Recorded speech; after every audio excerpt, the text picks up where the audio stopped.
এই মুহূর্তে একটা বড় খবর জাতীয় রাজনীতিতে কিন্তু ঘটতে চলেছে।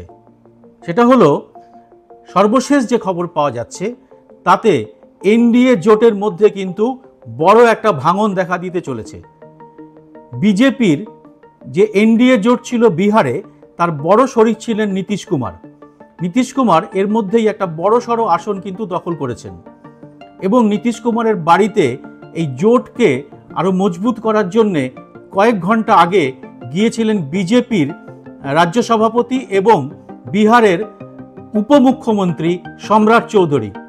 নীতিশ কুমার সম্রাট চৌধুরীর সঙ্গে দেখা করেননি, কার্যত তিনি তার মুখের উপর দরজা বন্ধ করে দিয়েছেন এবং তার ফোন এখন নট রিচেবল হয়ে গেছে।